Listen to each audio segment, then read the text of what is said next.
And it's time for another instant reaction here on Michigan Podcast. Michigan falls 24-13 to Oklahoma. I'm Steve Dace with Noah Dace, who is not here because of any nepotism, as he told us last week. All right. So let's start with kind of a big picture thing. I don't think any Michigan fan should feel better about literally anything about this team coming out of this game than they did going in. I think that in many respects, I think Michigan was exposed. This is one of the most lopsided I should say, misleading and lopsided 24-13 scores you're ever going to see. It was not that close. Oklahoma physically dominated Michigan, bullied Michigan. Several times our guys got depleted, had their manhood taken from them. We had a lot of guys come out of this game injured. Essentially what was done to us is what we've done to teams the last few years. We got punched in the mouth the entire game. I'm going to tell you right now, next week against Central Michigan, you're going to see half a team out there. A lot of guys are either going to be too hurt to play or going to have to sit, so they have a hope of playing against Nebraska. So get prepared for an ugly, low-scoring slugfest against Central Michigan next week. But anyway, I just thought that Michigan got exposed, Noah. I think it was – the defense is not special.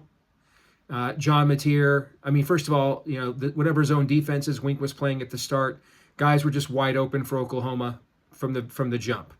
Then he tried to get more aggressive and play more of his blitzing style, and then John Mateer just absolutely shredded him in the run game at that point. And that was kind of, to me, the big difference in the game also. When you have a playmaking quarterback, and Michigan just doesn't yet, or at least the coaches don't think they have one because they coach like that tonight. They clearly don't believe Bryce Underwood is ready to be a playmaking quarterback yet. There were several drives that it didn't even look like Michigan even tried on offense, frankly. Only a few random mistakes by Oklahoma, a muffed punt here, a dropped kickoff there. An interception that Mateer was wide open and he overthrew him by 5 yards. Those random mistakes kept Michigan in the game, but Michigan never really challenged in the game, never really established anything at all in the game. And it kind of feels like now, after this loss, and with the injuries, and particularly on the offensive line, and then your head coach is suspended the next 2 weeks, it kind of feels like Michigan is kind of starting all over again. So those are kind of my big picture thoughts. Noah, I'll turn it over to you. What you think? Be a lot more worried if we only beat Central Michigan like 28-17. I'm going to want to see improvement. It didn't really feel like they were playing very physical or like they cared all that much, which, to be fair, if I had to pick one game to lose this season, I'd probably pick this one. Because I don't want to say a loss that looks good, but it doesn't look as bad as a loss against Nebraska would, or a loss against any other team on the schedule would. So I'd probably take that one. It also doesn't really affect the conference record at all. But at the same time, if I were to have wanted to lose, I wanted it to be like in a fun way, where it's like a shootout until the end, you know what I'm saying? Or at least was fun, like it made me feel good. It felt like we were both really good teams. That one was just better. Really wasn't that. It just felt like it was just completely physically outmatched. And it wasn't just that they were physically outmatched, it's just that they weren't trying. That's kind of how it felt. There's a lot of missed opportunities. Jair Hill managed to drop an interception twice in one play. Right. At least he didn't trip like he did at least 15 times in the Washington game last year. Same kind of situation there. I don't know what happened with Shamar Earls again. He was out again today. Then he posted something on his Instagram about free number 2s. I don't know what that was about. I don't know if you knew anything about that. The rumor is that he got hurt doing a backflip coming out of the tunnel before the game last week. So that's the rumor. I don't know if it's true or not. It was his choice. Yeah, okay. Doesn't sound like it was a coaching staff choice there, but I don't know. It was just kind of completely physically outmatched. It was kind of not boring to watch. It just wasn't fun to watch. Really, I don't really think you can fully blame Bryce. I think Channing, it's the away crowd. That's just how it's going to work. I think Channing overrated at the end is a little bit unfair towards him. Any quarterback is going to look bad when they play against a defense that good without an offensive line, essentially. That's kind of what it looked like. It looked like there really wasn't that much pressure on the offensive line. That's what happens when you get 2 or 3 guys hurt in the middle of the game. And I started looking like at a point like I was watching the Lions. That's almost how it felt, with all the dudes just dropping like flies out there. That's sort of how it felt. So I don't really know what else much to say. I feel like it's just they didn't really care. It didn't feel like they were playing physical. Didn't feel like they were playing violent. And that first drive with Jay Sean Barham back out there seemed to make a pretty big difference. And then after that, felt like it was Jimmy Rolder out there the rest of the time. It didn't really feel like there was much of an impact made by anybody on the defense. Didn't feel like they were playing very physical. Mm-hmm. You're just playing 10 yards off the receiver every time, giving up 6-yard passes. If you're going to just give them 6-yard passes every time, every 2 plays, that's a first down. That's just going to happen every single time. Didn't feel like they were spying Mateer as much as they should have either. You're just kind of letting him run around. It didn't really feel like they were wanting to hit him or wanting to hurt him. It wasn't a practice. That's not a practice. It's a game. Like, I don't want to say go kill that dude, but like, it's football, man. Like, don't go for the head, go for the chest, but just go for him. Just check him, man. He's the quarterback. Just check him as long as he's not going down. I feel like they didn't really care enough to even do that. Didn't feel like they were hitting anybody very hard, except for Brandon Hillman one time. I don't really know what else to say other than that. Just felt like it was physically outmatched. Completely agree that Michigan was physically outmatched. That they ran that safety blitz several times, and the safety got in every time. And I don't know if you noticed, but it looked like they were doing where they run in like the kids on weapons, just with their arms and running in like this, completely flailed. Didn't matter who it was. Nobody in a position to actually make a tackle. I thought the coaching staff set the tempo from the beginning by coaching scared. And I think it was very clear. I mean, Wink sitting back in zones and guys just running free and running wide open on that opening drive. They clearly did not want to put the game in Bryce Underwood's hands. And here's the thing: we're not in practice. The coaches might be right about that. He did just turn 18 last week. So the coaches may be correct about that. But here's the thing that bothers me. And I posted this on X several times during the game in the first half. I said it down here to my friends that I was watching the game with. You cannot have this scheme of offense given the way Oklahoma was playing. Michigan was in a no man's land. So we're trying all these bubble screens. So the problem is Oklahoma is playing tight coverage. They do not believe Michigan can throw the ball down the field. And so they're showing no respect for that whatsoever. It's a little bit like what Jim Knowles played against J.J. McCarthy back in 22 at Ohio State. You show us you can beat us down the field, young man, and we're going to make you keep showing us over and over and over and over again. Now, J.J. did that day. All right, but they didn't even let Bryce really try that much in this game. And so I'm like, you cannot come out here and still run like your conventional spread offense against this. You're asking your receivers, they got 9 guys at the line of scrimmage. There's too many guys to block. This won't work. And so I'm like, either you have to unleash the quarterback and let him throw the ball down the field and show people he's ready to be a superstar, or if he's not, then you got to run jumbo. I must have said this online 15 times. I must have said it out loud watching the game 15 times. So they come out in the second half, all right? First set out of the second half, what are they in? Jumbo. What happens the first play of the second half? No, you remember? 75-yard. 75-yard touchdown pass out of jumbo. How many times did you see that the rest of the game, that set? How many times? Not a lot. Very few. Very few. Made no sense to me. At least if you run jumbo, you've evened up the numbers. Maybe you've turned the game maybe into a mosh pit like you did Ohio State last year. Maybe you're getting 2 or 3 yards of crack, but you're shortening the game. Your defense is less exposed. And now maybe you've set them up that you can run some play action passes because they have to respect the run. For example, they brought it back later in the game, and the tight end, Marshall, was just running wide open on a wheel route. Bryce was just under too much pressure and couldn't find him. So we're 2 games in. They've established nothing on offense. Really, the whole offense now, when you look at it in the context of how well Bryce played last week, you just have to say that was New Mexico and throw that out. That result really just doesn't matter now based on what we saw here tonight. So you have to take what Bryce played in week 1 is irrelevant at this point. And so outside of that, the only offense has been 3 runs by Justice Haynes in 2 weeks. I don't know what the scheme is. I don't know what it intends to do. It doesn't make much sense to me whatsoever.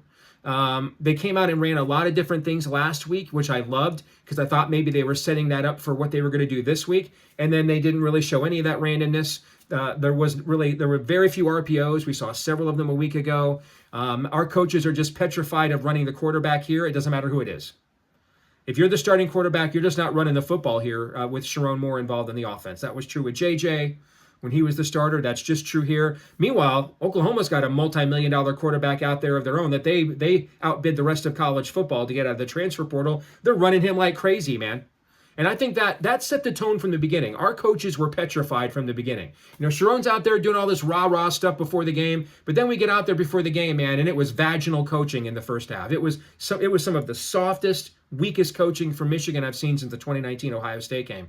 And I think the players cued off of that. They got rattled. They were hesitant. Now we see the quarterback and the running back arguing and fighting on the sidelines. You never see stuff like that at Michigan. So to me, I don't know where the team kind of goes from here. They established nothing in this game. Michigan did nothing well to keep itself in the game. Only Oklahoma's mistakes that flipped the field position, a fluke catch by Donovan McCulley that'll be on SportsCenter tonight. All right. And then there were 3 other times you weren't even sure he was running the right route. Okay. Just a couple of flukes kept Michigan hovering in this game. Otherwise, it might have been 31-7. And then the questions are way more obvious. But I'm telling you, if you go back and watch the film of this game, you're going to see the questions are there. I don't know really where the team goes from here. I think confidence really has to be rattled, shaken. I think for fans, we should be reassessing our preseason expectations. It's very clear we are starting way over on offense, way more than we thought. All right, and that was a Davis Warren game plan at quarterback with a 5-star that you're paying millions of dollars to. And meanwhile, Oklahoma went out there and said, let your balls hang with their multi-million-dollar quarterback, and you saw the difference. Now, again, to be fair to our coaches, maybe our guy's not ready to do that yet. He did just turn 18. All right, that is every bit as possible. Well, then I'm telling you, you have to create an offense then that doesn't ask that of him, while at the same time making the defense respect your numbers. And this offensive system that we came out here with, where we put the training wheels on their quarterback, but then also don't account for their numbers up front, was just begging for the pummeling that we took today. At least if you go out there and you run jumbo like Penn State in the second half, you at least get back to like Michigan physicality, maybe you land a punch or two, and at least you feel better about a physical identity. If I'm in that locker room, I'm on that plane on the flight home, coach or player, I don't know what you think. I don't know what we're building on from this and saying, hey, we lost this, but we did this right. And that's the starting point for next week's game. Central Michigan is getting ready for Big Ten play. I kind of think they're starting all over again. I don't know where they go from here. It's just the play calling, especially in offense, is just too conservative. I think you got to be a little bit more aggressive. I mean, Bryce Underwood is 18, but he's Bryce Underwood still. I still think he's good. I don't think really. I disagree a little bit. I think you could tell a little bit about his game. The fact he at least got over 100 yards and didn't throw any interceptions when he's getting pressured within a second every single play is pretty impressive, no matter who you are, no matter who you're going against. I think that's pretty impressive. Still not like great, but Davis Warren would have done a lot worse, and I'll take it. You know what I'm saying? I wasn't comparing Bryce to Davis Warren, my bad. I was saying the game plan the coaches had for him was like they still thought Davis Warren was the quarterback. That's what I was trying to say. Davis, okay. I'm still going to be a little bit grateful just because Davis Warren would have done a lot worse. That's just all I'm saying. I think it's a little bit too conservative. There's a 4th and 1 last week. Could have easily gone for it. Could have easily gotten that. Good point on there. Yep. And then there's the 4th and 2 where we kicked the field goal to go from losing by 2 scores to losing by 2 scores. Correct. And that kind of situation. I was actually hoping we missed the kick just because I hated it that much. In that kind of situation, go for it. If you miss, you lose by 2 scores. Agreed. If you get it, you lose by 2 scores. It's not going to make a much difference. It was 4th and 2. You have Justice Haynes and Jordan Marshall in the backfield, and you have Max Bryson. Run the ball, man. Just run the ball. Even if you don't get it, I would commend that choice because you're just losing by basically the same amount because really the numbers don't matter that much down that stretch because we still would have lost that game even if we didn't get that and would have felt just the exact same. So I wish it would have gone for that there and at least try. It just felt like a lack of effort, not really a lack of skill or a lack of ability. It was just they didn't try. Like you said, they were scared. They were coaching scared, which made the players play scared. So they were jogging. They weren't wrapping up. They were tackling straight up, lowering their shoulder just a bit. They weren't wrapping up a whole lot. Mm-hmm. And even then, I can't even just say, well, if we did this, we would have won. There's no way to know that. That's not how this game works. No, there's no way to know that. If we blocked better, still could have lost. If we did everything better, we would have won. Yeah. If we would have blocked better, if we would have tackled better, if we would have done everything better, we would have won. Here's the great thing we did.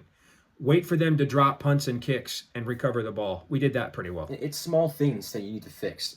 Like if you wrap up on 3 more plays, we could have won. Like those 3 plays could have made a big difference. If you go for it on that one play, that could have made a difference. If Jair Hill didn't drop the interception in two separate times in a single play, maybe we would have won. You never know. It's those little things that need to be cleaned up quite a bit. I just think they're not. It just feels like the team's very inexperienced with what they are. Yep. But it feels like they're younger than they are too. It feels like they're more immature than they are. Yep. And I think it's just a lack of play calling. It doesn't really feel like Chip Lindsey is calling the plays even. It feels like Sharon Morris calling the plays. And I love that guy, but it feels like he's calling the plays. It feels like they want to only pass. Listen, if Sharon wants to coach at that level, go back to being the OL coach, because that offensive line needs some help. All right. If he wants to be that involved in the offensive game plan, then take up the duties of being the offensive line coach. That's where he's really needed, in my view, because that unit got absolutely pistol whipped. I mean, there are going to be some films in there. There was one play Nathan Afobe just made a pathetic attempt at a block and nearly got Bryce Underwood killed. There was another play where Greg Crippen, he's a starting center at the University of Michigan, man, and he literally gets picked up and body slammed back on his ass. You know, like he is incarnate word, and we're Michigan. I mean, with Bob, and the thing I'm concerned about, and maybe Oklahoma will turn out to be a lot better than we think. But I actually thought Oklahoma was going to be really improved from last year. So my expectations for them were already higher than the public's. And I still think they're maybe the fourth or fifth best team in the SEC. So if you know, some of its environment, young team on the road, account for that. First road game of the year, okay.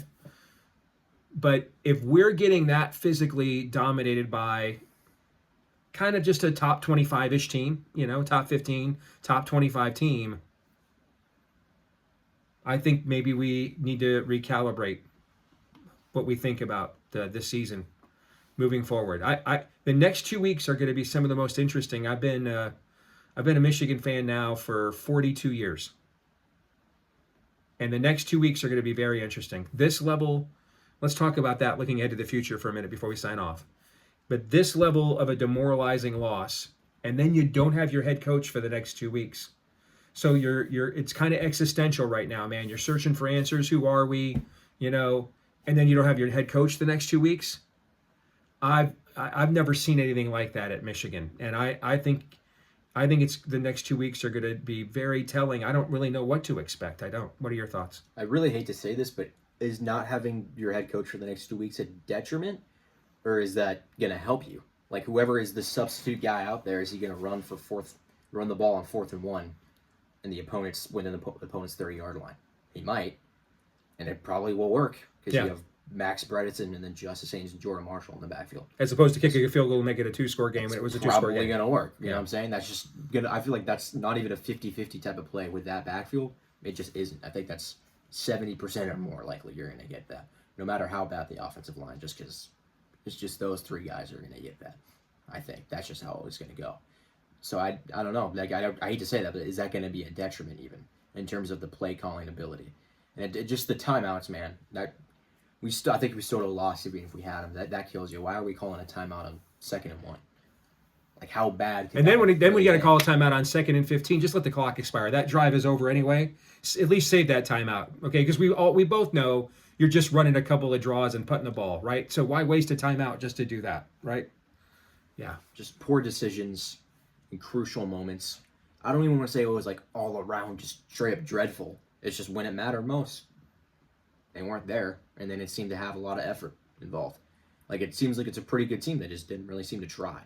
They don't even seem bad. It's just a lack of effort and a lack of motivation and just a lack of maturity. That's kind of how I feel overall. Well, keep in mind, given who our opener was, Michigan had 9 months to prepare for this game. This coaching staff had 9 months.